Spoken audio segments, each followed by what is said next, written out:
The wisest person I ever met in my life, a third grade dropout. Wisest and dropout in the same sentence is rather oxymoronic, like jumbo shrimp.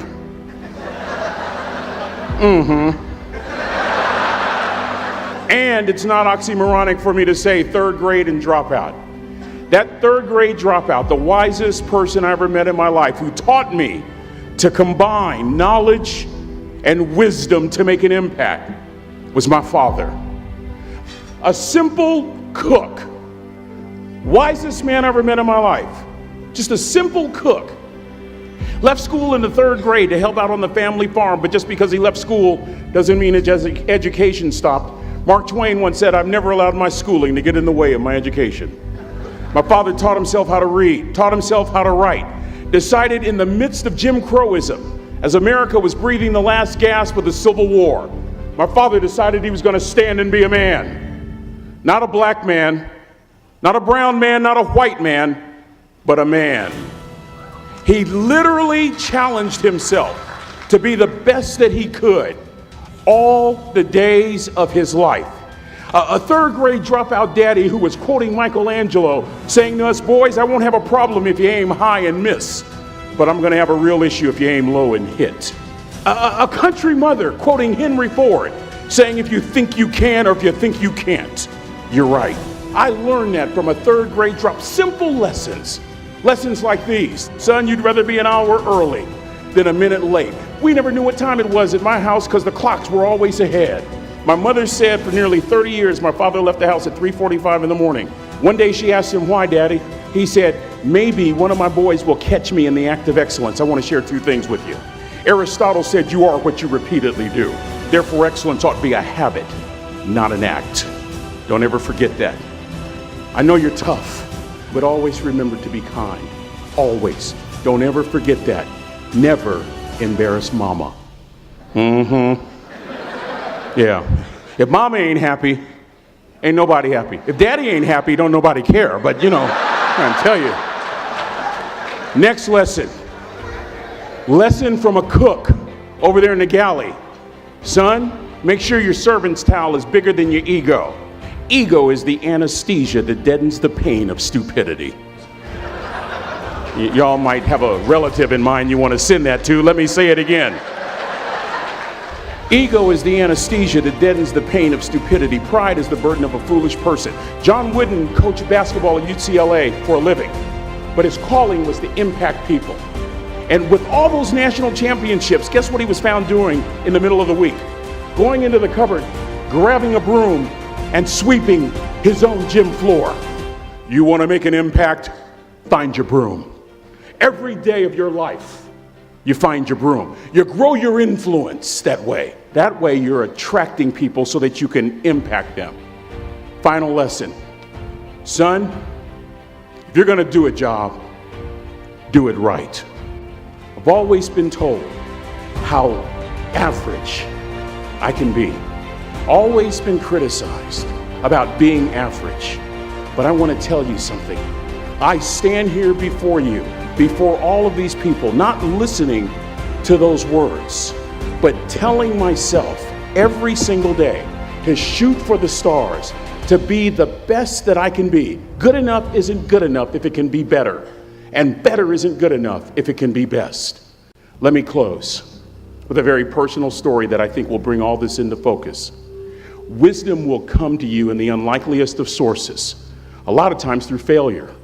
When you hit rock bottom, remember this. While you're struggling, rock bottom can also be a great foundation on which to build and on which to grow. I'm not worried that you'll be successful. I'm worried that you won't fail from time to time. The person that gets up off the canvas and keeps growing, that's the person that will continue to grow their influence. Back in the 70s, to help me make this point, let me introduce you to someone.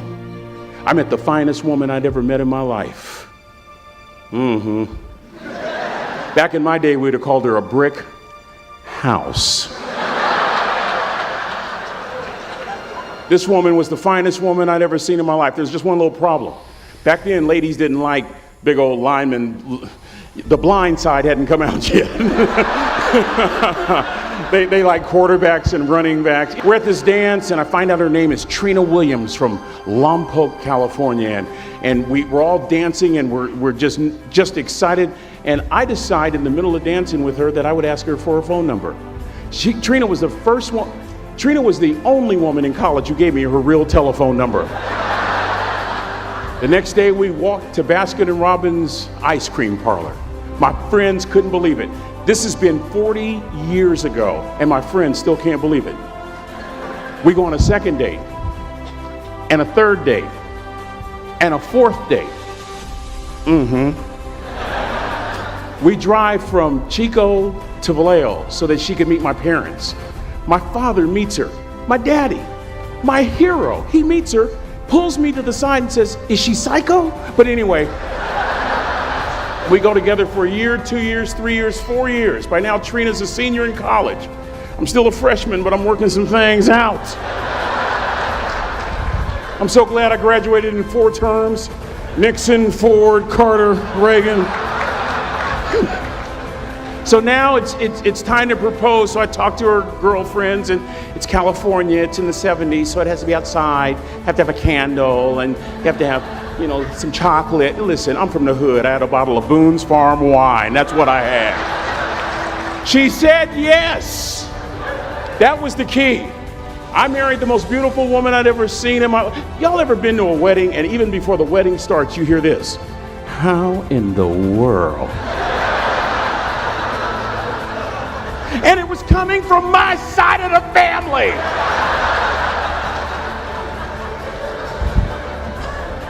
We get married, we have a few children, our lives are great. One day, Trina finds a lump in her left breast. Breast cancer. 6 years after that diagnosis, me and my 2 little boys walked up to Mommy's casket. And for 2 years, my heart didn't beat.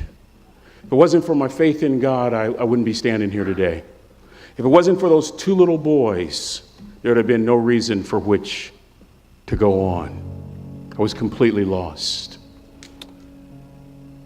That was rock bottom. You know what sustained me? The wisdom of a 3rd grade dropout. The wisdom of a simple cook. We're at the casket. I'd never seen my dad cry. But this time I saw my dad cry. That was his daughter. Trina was his daughter, not his daughter-in-law. And I'm right behind my father, about to see her for the last time on this earth. And my father shared 3 words with me that changed my life right there at the casket. It would be the last lesson he would ever teach me. He said, "Son, just stand. You keep standing. You keep standing, no matter how rough the sea, you keep standing." And I'm not talking about just water. You keep standing. No matter what, you don't give up. And as clearly as I'm talking to you today, these were some of her last words to me. She looked me in the eye and she said, "It doesn't matter to me any longer how long I live. What matters to me most is how I live." To ask y'all one question, a question that I was asked all my life by a 3rd grade dropout. How you living? How you living? Every day ask yourself that question, how you living? Here's what a cook would suggest you to live this way. That you would not judge, that you would show up early, that you'd be kind, that you'd make sure that that servant's towel is huge and used, that if you're gonna do something, you do it the right way.